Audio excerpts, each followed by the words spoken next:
বিসমিল্লাহির রহমানির রহিম। ইন্নাল হামদালিল্লাহি ওয়া সালাতু ওয়া সালামু আলা রাসূলুল্লাহি ওয়া আলা আলিহি ওয়া সাহবিহি ওয়া সাল্লামা তাসলিমান কাসিরান মাজিদান ইলা ইয়াউমিদ্দিন, আম্মা বাদ। আসসালামু আলাইকুম ওয়া রাহমাতুল্লাহি ওয়া বারাকাতুহু। আল্লাহ তাআলা সূরা বাকারার 198 নম্বর আয়াতে বলেছেন, তোমাদের উপর কোনো পাপ নেই যে তোমরা তোমাদের রবের পক্ষ থেকে অনুগ্রহ অনুসন্ধান করবে। সুতরাং যখন তোমরা আরাফা থেকে বের হয়ে আসবে তখন মাশারে হারামে নিকট আল্লাহকে স্মরণ করো।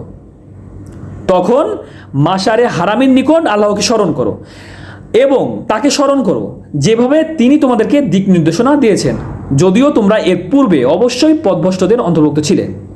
আল্লাহ তাআলা এখানে কি বলতেছেন যে তোমাদের ওপর কোনো পাপ নেই যে তোমরা তোমাদের রবের পক্ষ থেকে অনুগ্রহ অনুসন্ধান করবে। কারণ আমরা হজের রাস্তায়, হজের সফরে অনেক সময় ব্যবসার চেষ্টা করি, সেটা সম্পর্কে বলা হচ্ছে যে তোমাদের ওপরে কোনো পাপ নেই যে তোমরা তোমাদের রবের পক্ষ থেকে অনুগ্রহ অনুসন্ধান করবে। সেটা অবশ্যই হালাল উপায় হতে হবে, হালাল পথ হতে হবে এবং মূল উদ্দেশ্য অবশ্যই হজ হতে হবে। ঠিক আছে? সুতরাং যখন তোমরা আরাফা থেকে বের হয়ে আসবে, আরাফা থেকে কখন বের হয়ে আসবে সেটা হচ্ছে 9 জুলহজ, সূর্য ঢলে পড়ার পরে সূর্য আস্ত পর্যন্ত আরাফায় থাকতে হবে। এটা অনেক বড় হজের অনেক বড় একটা রুকুন বলা হয়েছে এবং এটাকে হজ বলা হয়েছে, যে আরাফায় অবস্থান করাকে হজ বলা হয়েছে, অনেক হাদিসে আসছে। তারপরে সেখান থেকে বের হয়ে আসার পরে মাশারে হারামের নিকট আল্লাহকে স্মরণ করো।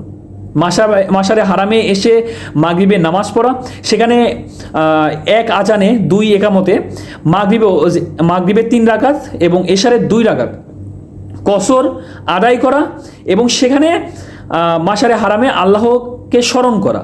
কিভাবে স্মরণ করা? যেভাবে তিনি আমাদেরকে দিক নির্দেশনা দিয়েছেন সেভাবে আল্লাহকে স্মরণ করতে হবে। যদিও তোমরা এর পূর্বে অবশ্যই পথভ্রষ্টদের অন্তর্ভুক্ত ছিলে, মানে এর পূর্বে অবশ্যই যারা এই সফরে ছিল বা আল্লাহর যে দিক নির্দেশনা ছিল তারা আল্লাহর দিক নির্দেশনা মেনে চলে নাই। সে কারণে আল্লাহ তাআলা এটা বলতেছে যে যদিও তোমরা এর পূর্বে অবশ্যই পথভ্রষ্টদের অন্তর্ভুক্ত ছিলে। সবাইকে বোঝার মতো তৌফিক দান করুক এবং সবাইকে আমল করা তৌফিক দান করুক এবং আল্লাহ রাসূলের মাধ্যমে যা কিছু পাঠিয়েছে তা গ্রহণ করা এবং তারপরে আমল করা এবং তা বিশ্বাস করা, মেনে নেওয়া, গ্রহণ করা এবং সবাইকে 5 ওয়াক্ত নামাজ পড়া তৌফিক দান করুক। সবাই 5 ওয়াক্ত নামাজ পড়বেন, নামাজের দাওয়াত রইল। আল্লাহ হাফেজ।